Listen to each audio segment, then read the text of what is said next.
Okay. Welcome to Eco Engineers, STEM Design Thinking with Outdoor Learning. My name is Sarah Coles, and I'm the Executive Director of Texas Children and Nature Network, and we're excited to have you with us today. We are recording our session today, so thank you for joining us. To save on bandwidth for all of our attendees and for a clean recording, we ask everyone to turn off their cameras, and mute themselves during the presentation. I will be monitoring the chat so you can share your questions there, and I'll share them with our presenter. Please remember to keep your comments in the chat kind. Khadija is running tech for us today. Thank you so much, Khadija. As I said, we're recording the session, and I'll share it in a follow-up email. If you're uncomfortable with your name showing, you can change your name to anonymous and then message Khadija with your name for our attendance. Also, if your Zoom name doesn't match the name you registered with, please change your name or let us know. If you need a certificate and we don't have your name, we will not be able to provide a certificate. And just a reminder, if you're needing a certificate, you'll need to follow the directions that were in the email with the Zoom link.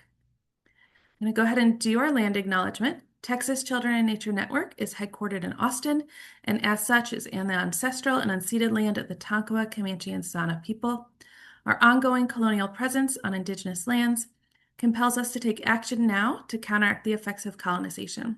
The work we do through the Texas Children and Nature Network is one small step towards that effort. And in just a minute, I'm going to put some links about land acknowledgements in the chat. But now I'd like to go ahead and welcome our speaker today. Elizabeth Stevens is with EcoRise. Thank you so much for joining us today, and take it away. Awesome. Good morning, and thank you, everyone. Thank you, Sarah, for the introduction. I am Elizabeth. I go by Elizabeth Harper. We had a family name change a few years ago, so Elizabeth Harper. And this is Eco Engineers. Thank you guys so much again for joining.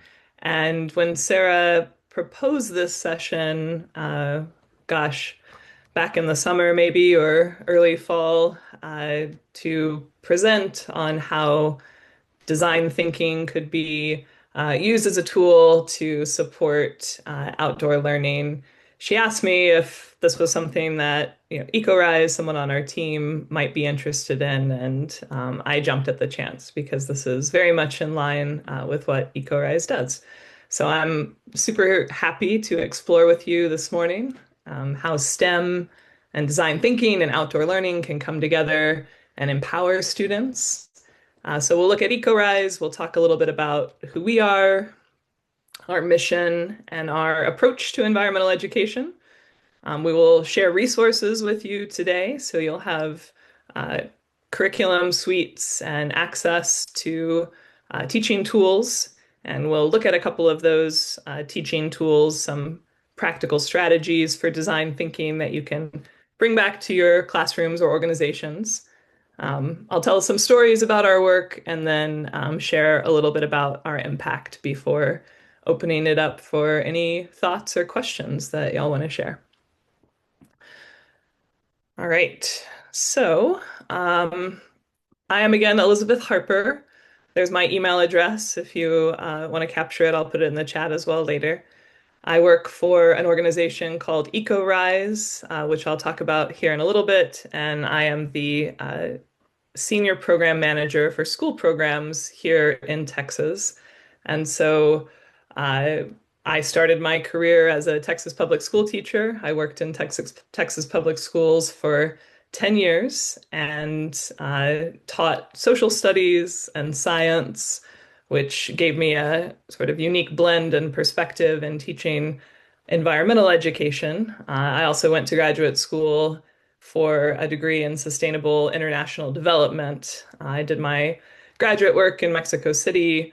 I'm particularly interested in how opportunities, experiences, and the access to those opportunities and experiences transform people, transform our understanding, and therefore our beliefs and actions. And brought that work back with me to EcoRise, where we work to empower students in their classrooms to be agents of change. So just a little factoid here to get us started. the average high school graduate receives fewer than 24 hours of climate education throughout their K-12 career. When I saw that, of course, I'm sort of deeply skeptical myself of such facts. And so I was like, well, how much of any subject do students receive? Turns out that it is possible for a student to go through their K-12 education in the state of Texas and receive no explicit climate education, which might be umbrellaed under environmental education.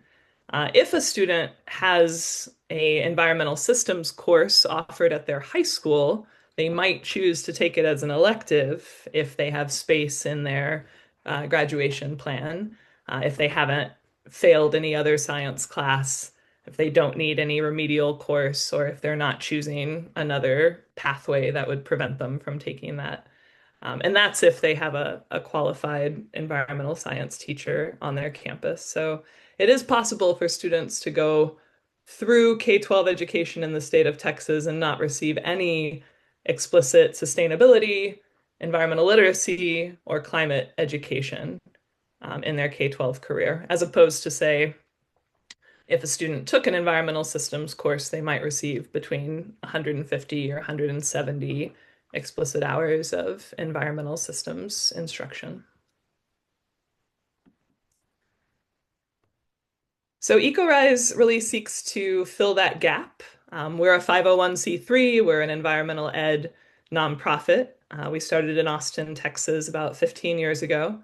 And this is our mission, to mobilize a new generation of leaders to design healthy, just, and resilient communities for all.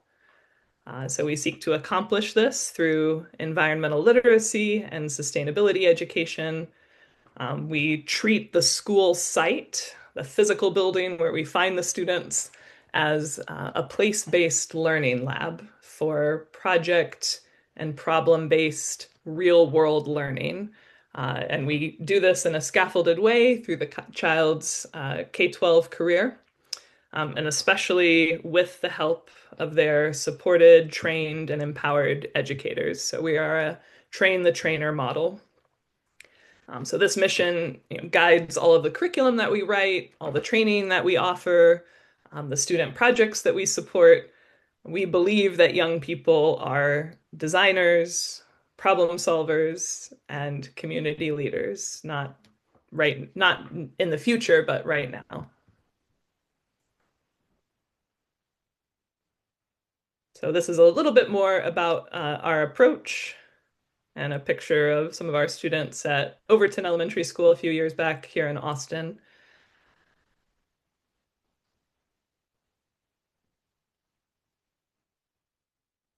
I don't want to read this slide to you. I'll just summarize basically what I said, that we believe in the role of youth leaders. We believe that schools are the best place to create incubators of change. We believe in the power of education to change the future. I feel cheesy saying it, but it's important. It underlies, what we do and why we do it. All right. So, how do we do it, and what am I here to talk about today? Our three key impact areas where we're working towards this mission are environmental and climate education, which will be our main focus today, and primarily what I focus on in schools and with teachers. We also have a green careers pathway where we support several youth programs, climate councils in a couple of cities, Austin and San Antonio right now, youth internships, and access to green mentors. And we do all of this with data-informed action. So we've been working for several years now on a large database that uses technology and data to accelerate environmental education movements throughout the United States. So that's kind of a separate area of our work. Today, I, explicitly want to talk about our environmental and climate education approach, which I think is most relevant. So Before we dive into that, I really want to invite our participants for a second, whether you're enjoying this live or watching it recorded in the future.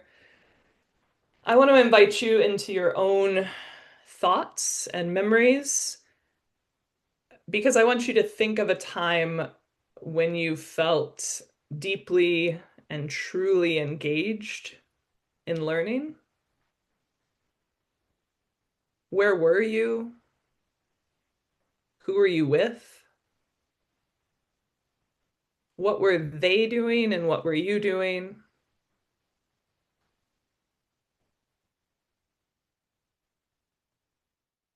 And think about why maybe you recognize this now as a moment of deeply engaged learning.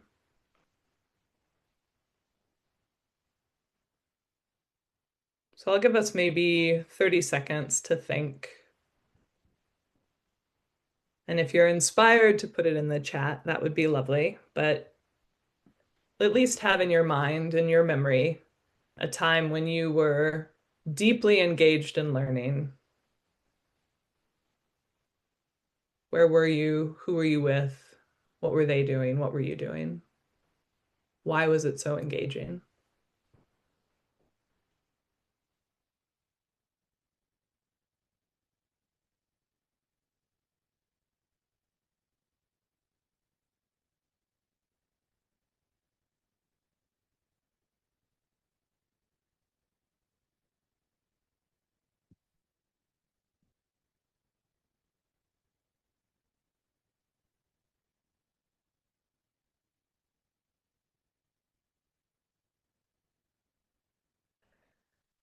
So typically what comes to mind for folks,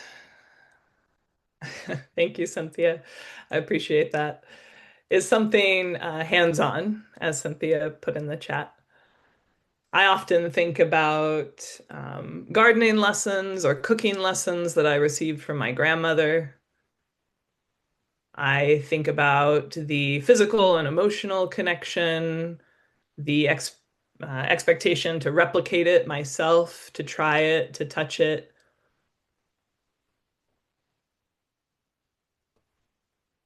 You think about all the ways in which deep learning is sensory, is hands-on, is place-based and super relevant to you and your culture and your context.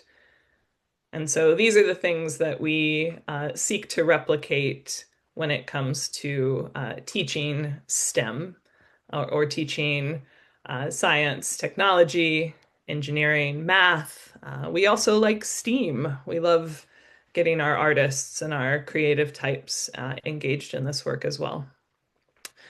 Thank you for coming with me on that memory journey. I'm going to talk just a little bit about EcoRise's approach then to creating these transformational learning experiences. So we seek to integrate STEM instruction and design thinking with that hands-on, relevant, place-based learning that is PBL. And so that combination of STEM, design thinking, and PBL or project-based, problem-based learning is the EcoRise way. So we incorporate STEM rigor with standards aligned instruction. Our curriculum is aligned to the TEKS for the Texas standards. We're also aligned to the next generation science standards and Common Core, and we're seeking ways to make that instruction more aligned and more rigorous in each partnership that we undertake. The goal is, of course, to activate students' social emotional needs, making sure that the learning is authentic, that it's hands-on, that it matters to students. And so we find when they have the opportunity to collaborate and interview people and understand where stakeholders are coming from and communicate their ideas and iterate on various prototypes, we find that they're practicing SEL skills, which make that learning deeply meaningful and support stronger academic outcomes in the long term.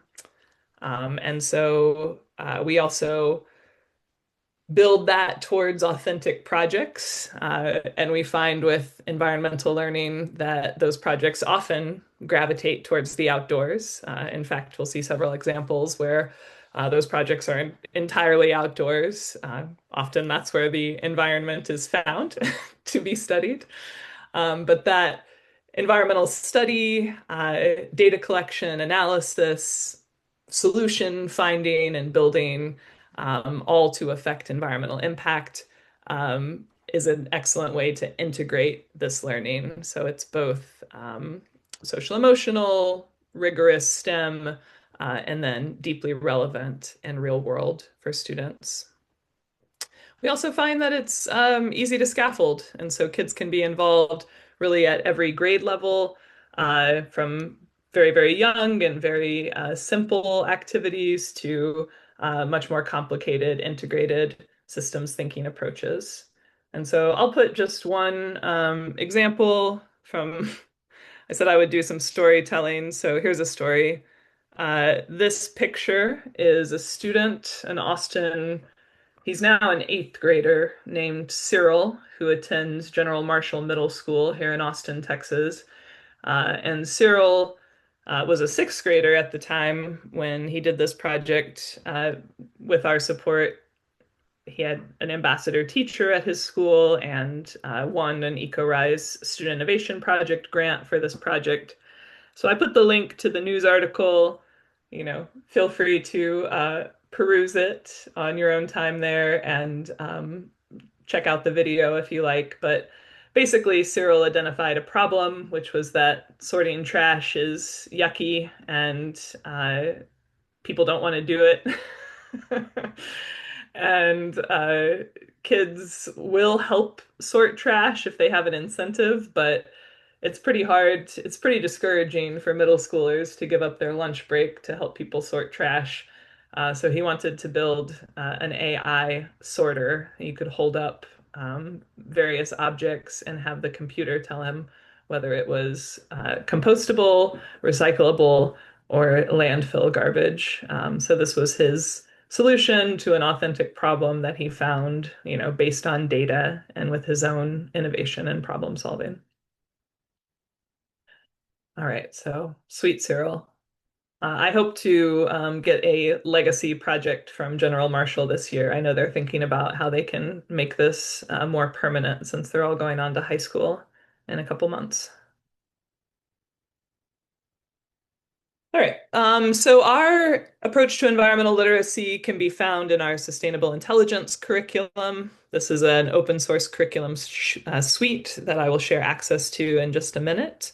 But basically, this is our eco-literacy library. So if you're looking for resources to support eco-literate kids, environmental literacy, climate resilience, these eco themes that you see here, lessons about water, scarcity and quality, energy, food, air quality, waste, public spaces, transportation, sort of basic introduction to sustainability lessons.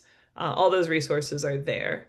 And so there's just a little bit about our impact that I'll share a bit more about that at the end, but we've reached thousands of schools nationwide, hundreds of thousands of students, and we focus primarily on sharing these resources with Title I schools and schools with lower socioeconomic status, where we often find that environmental literacy and green careers literacy is needed, but is often not a focus as we tend to double down on literacy and numeracy instruction. We want to make sure that these environmental education resources do not go unaccessed by those communities. So we support our student innovation projects with the Student Innovation Fund. So after students have gained some basic environmental literacy, we often encourage them to apply for a grant. That grant can be up to, we say it used to be about 500, and then with inflation, we made it 700, 750, give or take, for K-12 students to implement their project in their classroom. So just like Cyril with his AI, they get to act as entrepreneurs. They analyze their problem, they look at budgets, they take action, and they engage in real world problem solving. So In the last 10, 11 years that we've been doing student innovation projects, we've awarded close to half a million, or excuse me, $500,000 in grants to over 800 student projects across the US. So we'll see a few more examples of those. And then I mentioned that Cyril had an ambassador teacher at his school. So we have a ambassador program where we cultivate a national cohort of education leaders, folks who are super eco teachers that we've identified or have identified us. And we bring them together. We have an annual summer institute where we train them in curriculum. We give them resources and opportunities throughout the year to present at conferences. We really connect them to our community partners and the broader EcoRise network. We find that it's an opportunity for teachers to really feel part of something larger, part of an eco network, and essentially increase our impact. And we have a large number of ambassadors return year over year. The ambassador at Cyril's school, Stacy Smith, is there still and continuing to support projects and activities with EcoRise. All right, so as I mentioned, we have our K through 12 school programs, and I want to share the curriculum resources with folks. And so I'm going to drop a couple links in the chat, as well as you can also scan that QR code if that's easier. That's totally fine.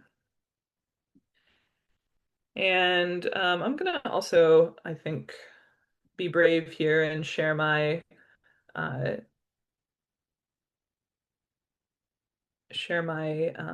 browser so that y'all can see what I see, because I find that sharing the curriculum this way really tends to get folks more likely to engage with it. And so the curriculum is on a platform called Canvas.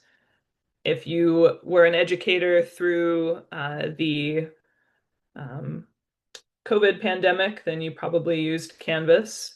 But this is the catalog to sign up for our resources, and then you'll access them through Canvas. So just to be clear, can y'all, Sarah or Khadija, can y'all see Yeah, my we can browser? see it. Yep. Perfect. All right. So if you're interested in accessing our course catalog, this is how I would recommend that you do it. Go to that first link, learn.ecorise.org. You can learn a little bit more about our resources. You can hit select there. The two resources that we're going to be looking at today, sustainable intelligence, I've already told you quite a bit about. So that's our main curriculum library. And then Design Studio is really where the bulk of this share this morning is focused on. So I recommend those two. We also have Introduction to Environmental Justice lessons, Green Building for a Sustainable Future, which is excellent for secondary and really scaffolds towards the Lead Green Associate certification. So your eco engineers can scaffold STEM activities in the outdoors all the way through to a future green building career. Or on the math and entrepreneurship side of things, a CTE business class might use the business of social good. And then our hard science courses for the S there in STEM, I would recommend biomimicry and science, which is scaffolded, aligned to biology, physics, and chemistry. So aligned to the hard sciences. Once you click select, you click register here at the bottom. It asks you to fill out a form. And I recommend that you take the time to do it because that will give you access to our login. If you return to login, there's that link there in the chat that brings you to this login page and then ultimately to your dashboard where you'll have your EcoRise curriculum resources available to you.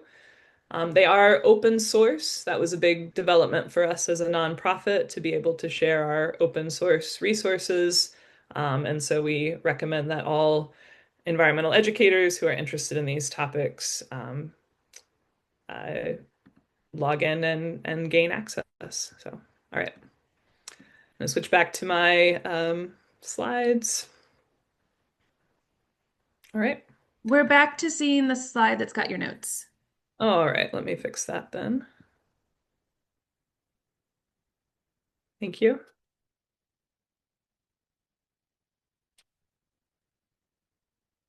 All right. That'll give you all a chance if you're interested to fill out that form if you want to. All right. Let's go back. Interview. Content only. Sure.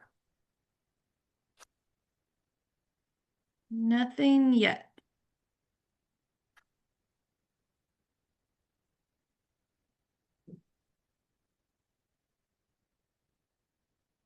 There we go.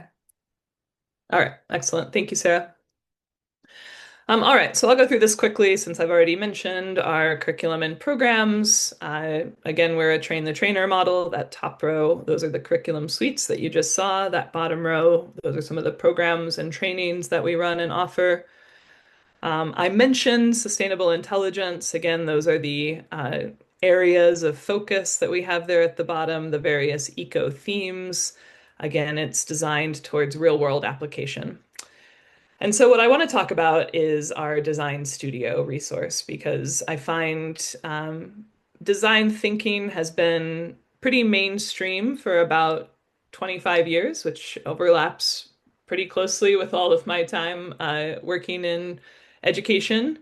And it's become more and more mainstream in education, but is still seen mostly, I think, as a Silicon Valley and tech startup sort of tool. And so I'm really proud of and grateful for the way in which EcoRise has shared design thinking resources through this curriculum called Design Studio with educators and specifically environmental and outdoor educators. Because design thinking is really just a belief that we can teach creativity and we can strengthen our ability to be innovative problem solvers and we can learn how things are interconnected and how systems thinking is fundamental to creating real, lasting, effective change. And so this is not just the purview of corporate entities that want to sell more products. You know, it doesn't stop at Apple and having really good user interface and design so that they can capture our attention with the algorithm. It's a tool for us to help students really see themselves as empowered change makers. So this is my favorite part of what we do, Design Studio. And let me just show you a little bit more about it. All right. So once you log into Design Studio, which I hope you will, you'll see that we have these 6 modules. So essentially a framework of activities for students to practice innovative problem solving. And so you'll see Module 1 gives them the background on design thinking. Module 2, where you see these 2 circles, because we're going to look at these 2 activities, brainstorming with Pi and build the box. Module 2 focuses on identifying a design challenge. Sometimes a teacher has to do that if it's aligned to a particular area of the curriculum, or sometimes it's an after-school environmental club or a STEM class where there's a lot more flexibility and they can kind of go based on their particular geographic region and what environmental challenges they're experiencing, or something unique and interesting that's happening at their school or in their community.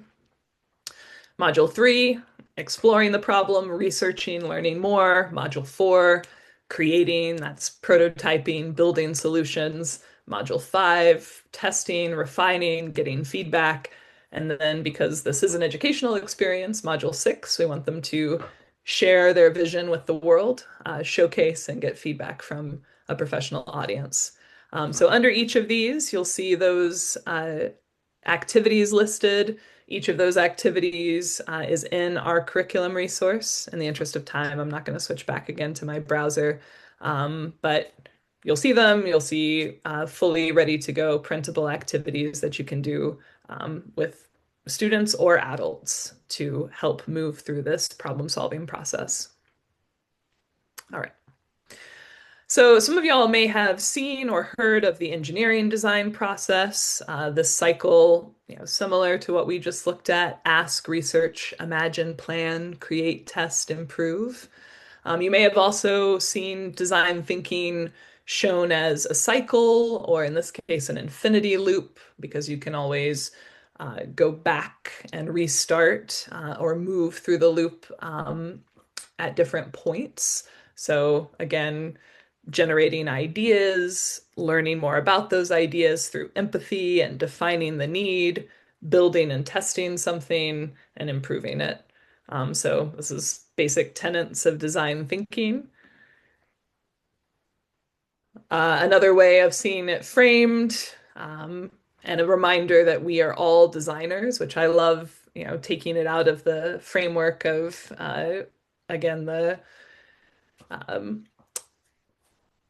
Apple class and bringing it to the educator class.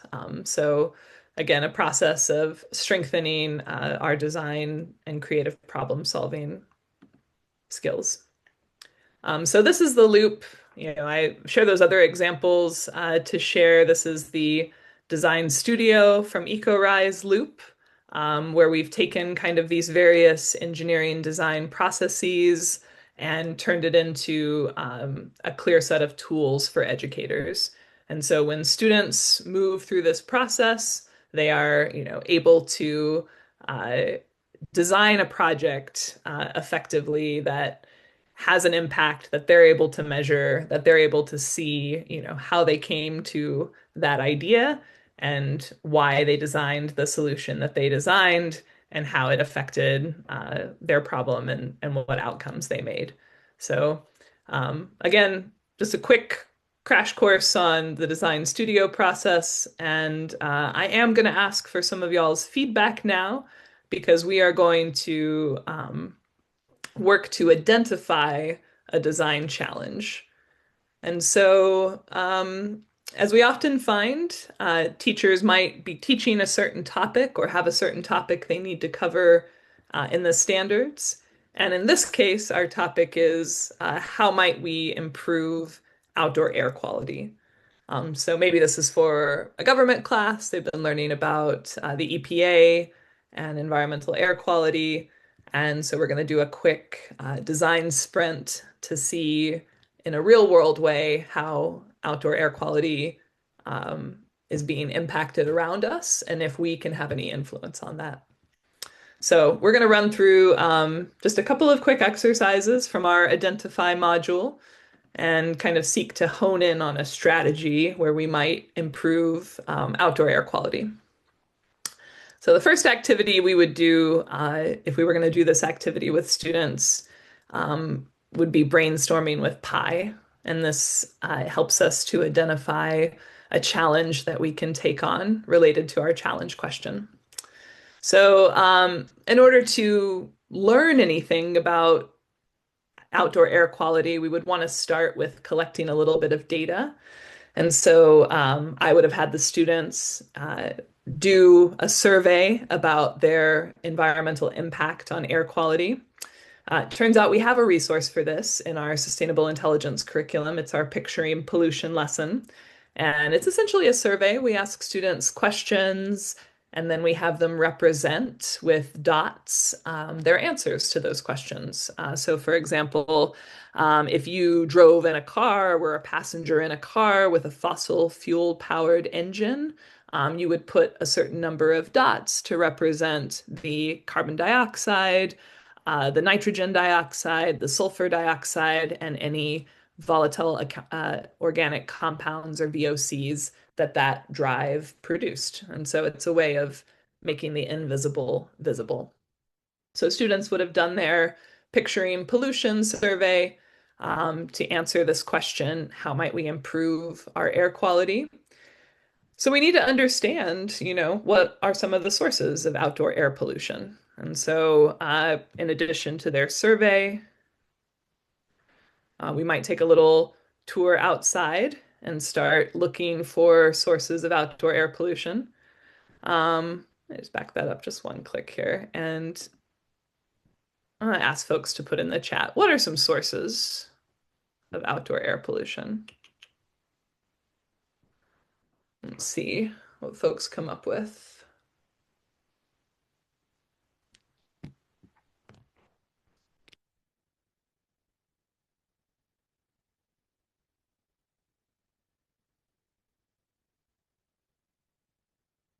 Thank you, Sarah. Yeah, landscaping.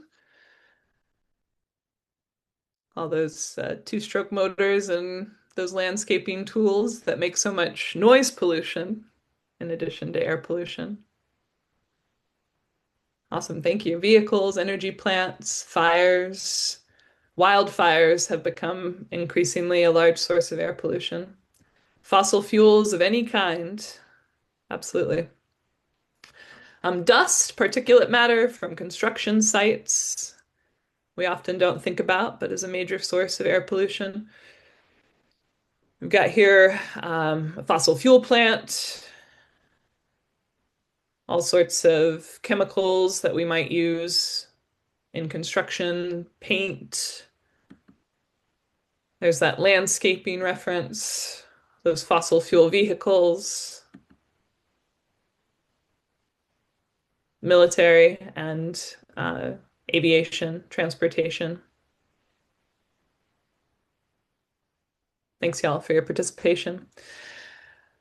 Another big source, of course, is just location. And sometimes location, as we sometimes see in our big cities, means we get a little bowl of pollution around our campuses. This in particular is a campus I work with in Northeast Austin, T.A. Brown Elementary. They're located right next to 183, if you can see those red, yellow, and green lines kind of right next to the campus. This blue line represents kind of the outer drive, and then right next to that is their outdoor classroom. And that is so close to this major highway as to make it very difficult to use for noise pollution and then, of course, for air pollution as well.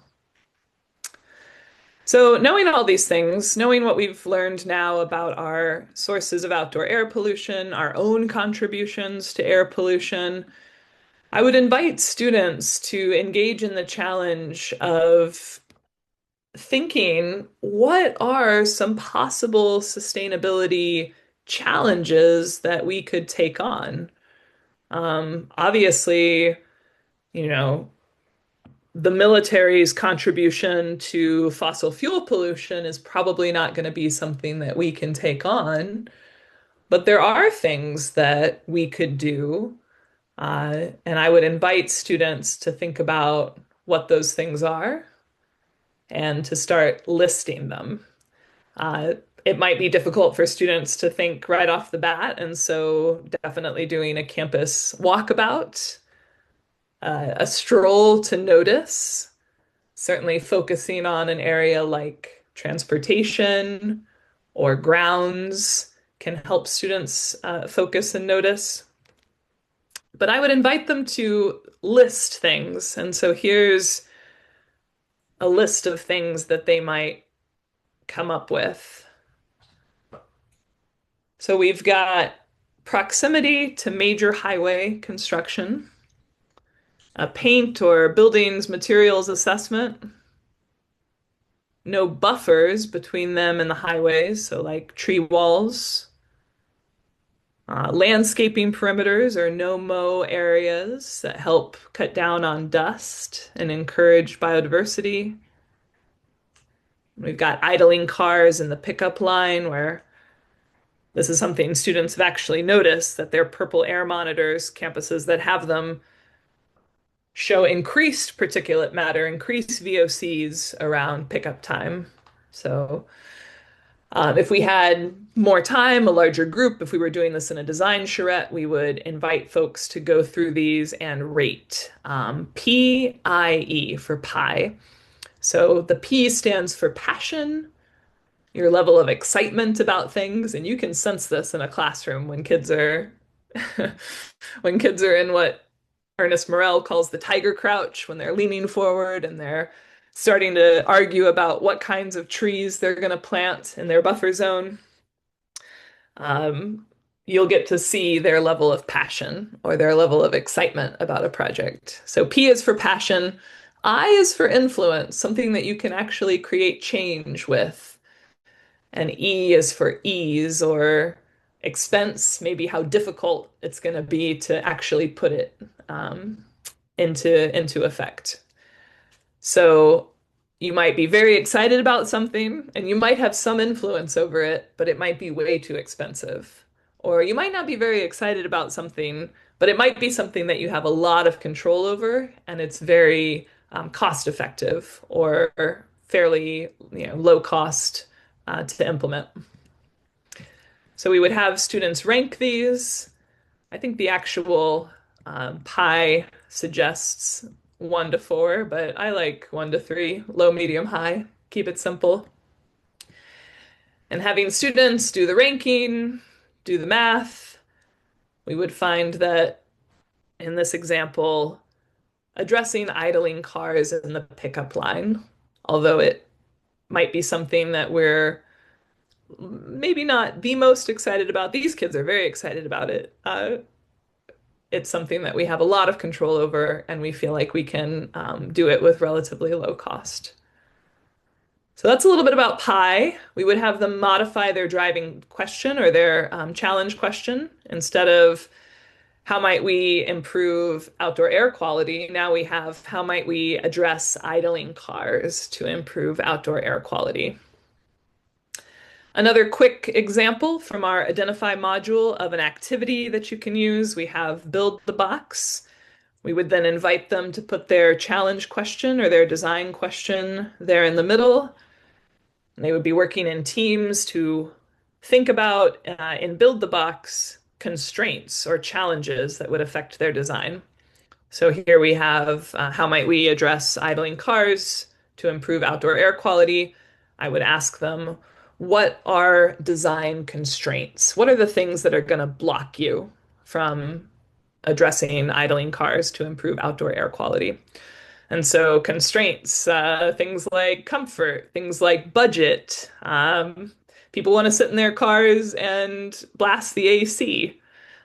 Things like a lack of awareness about the impact that those idling engines have on air quality. Different priorities. Maybe they want speed or convenience. Maybe it's a lack of education and awareness. Maybe it's a lack of data. They need a purple air sensor to tell them what it's doing to the air. So I would invite students to record a design constraint on each side of the box, and then they would work in teams to address these constraints, to come up with solutions. So for example, if we were focusing on comfort, what are some ways in which we can uh, get folks more comfortable while they wait for their students to come out of school? So maybe it's having a park and wait zone inside, prioritizing release for those parents who park their vehicles. Maybe it's planting more trees. The answer is always more trees. Maybe it's providing a covered parking area with solar panels on top, or bus passes so that students can have more convenient bus routes home and parents don't have to come pick them up at all. So working in this way, students can start to hone in on a particular idea that they might want to eco-engineer, that they might want to implement. All right, so that was 2 quick activities from the Design Studio module. In my last 5 minutes here before we open it up for questions, I just want to talk quickly about student innovation projects and show you a few examples. And so a student innovation project, here's an example of the kids introducing themselves. This is from Katy High School, or excuse me, a high school in Katy, Jordan High School. And there's a little video y'all can watch later. These clips are all from their video. Um, a student innovation project uses this process and puts it into action. And so I wanted to give you an example of what these kiddos had done. Um, they gathered data on their school's wetland. They had a little retention pond, essentially, that they were concerned about. And this high school was studying not outdoor air quality like we were just looking at, but the kids were noticing that their pond was kind of yucky. It's the scientific term for it.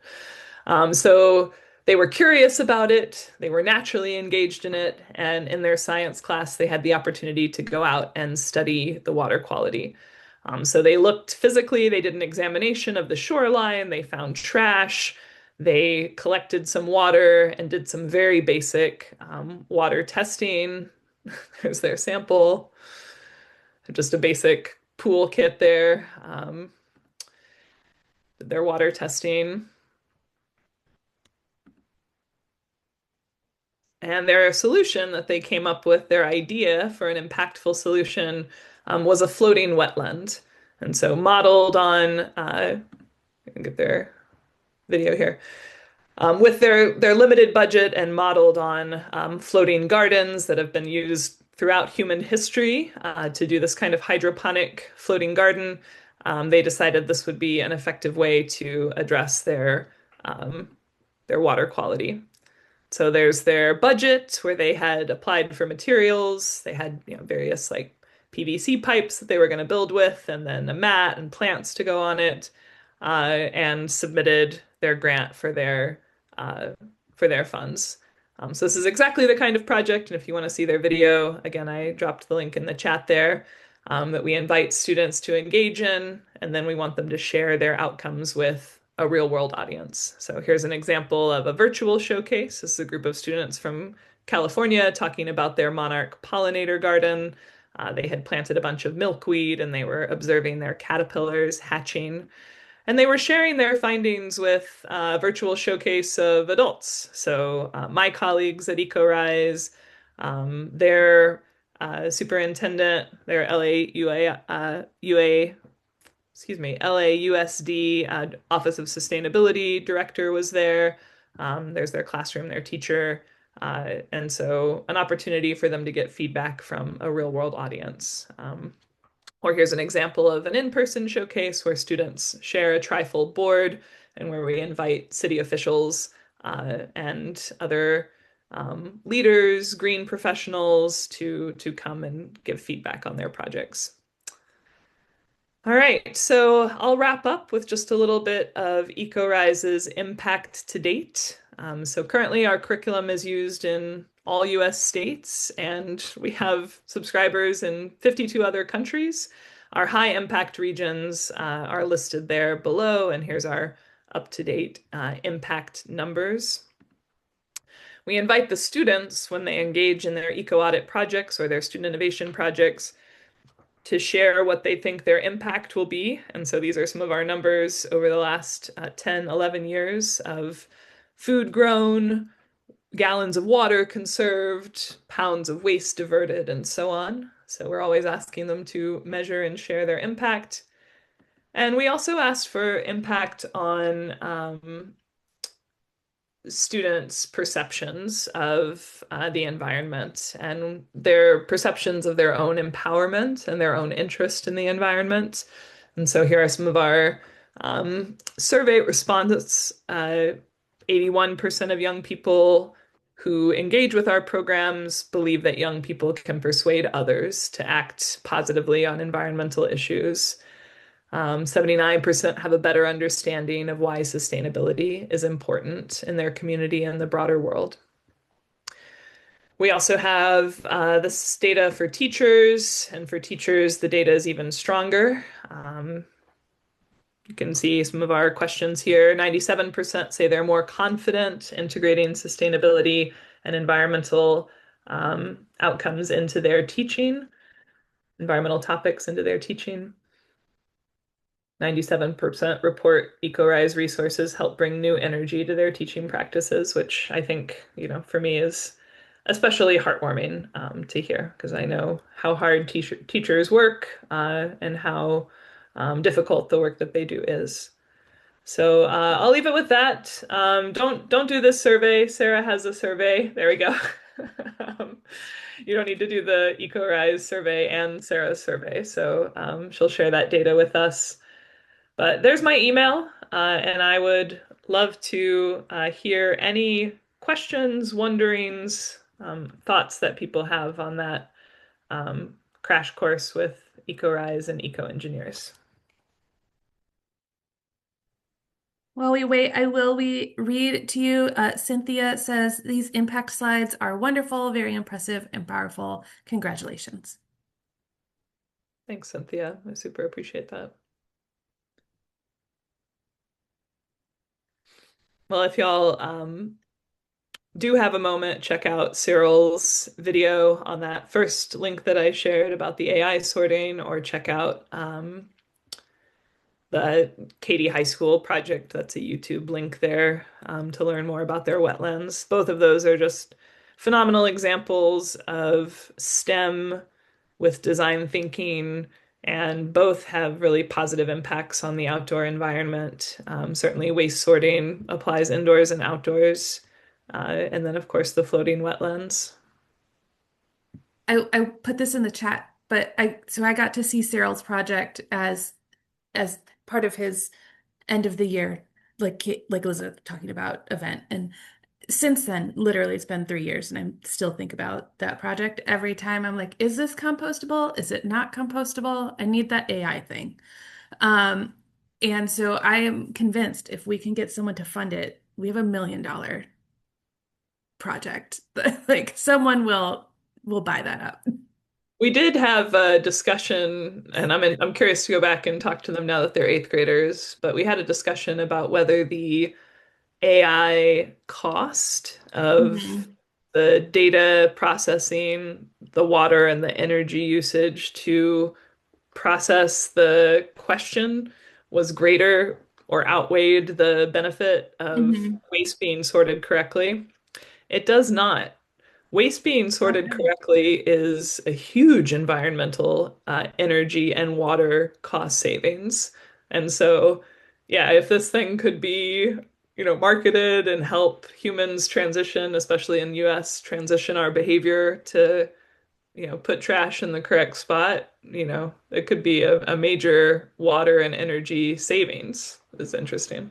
Yeah, in my head, I just picture, I don't know if any of you have ever been in like the back room sorting area of like a library where they're sorting when you turn in your books. Like there's this conveyor belt that just like puts stuff into the right bin. And in my head, I just see that for like a single source stream of trash. So, It's the future. oh, Renee would like to know what states y'all work in. Yeah, thanks, Renee. So we do have that open source curriculum available online, so it's available to everyone, everywhere.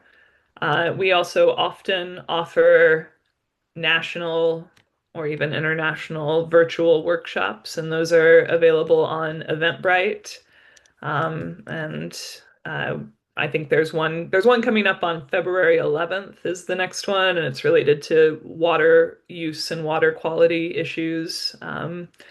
So if you search for EcoRise on Eventbrite, and I can also probably find a link here in a second, we offer those events pretty regularly, more in the fall, because in the spring we're often really focused on student projects, but those opportunities come around every year.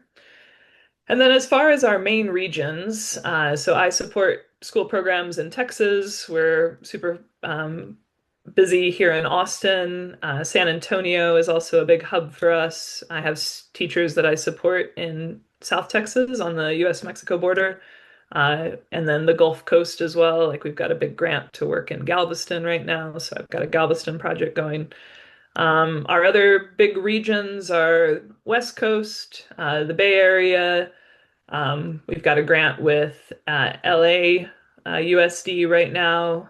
We also work on the East Coast, New York, New Jersey, and DC. So those are kind of our big hubs, but we work with anyone anywhere.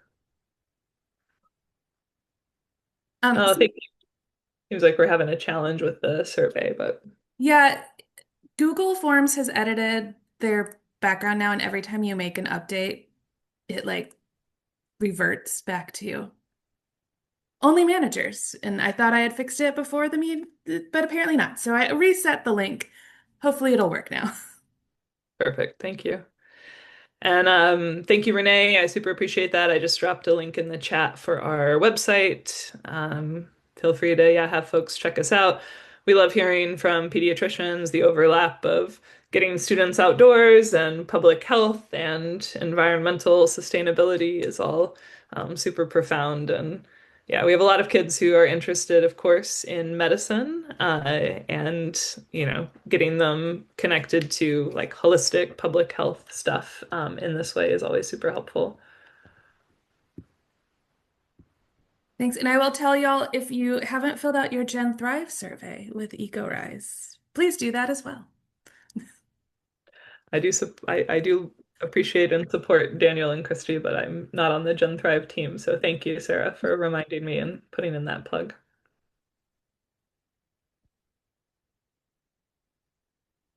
All right. Well, I super appreciate everyone being here on a Saturday morning. I hope you're staying warm wherever you are.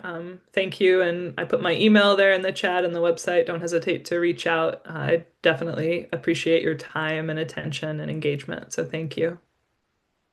Thank you so much, everyone, and have a fantastic rest of your day.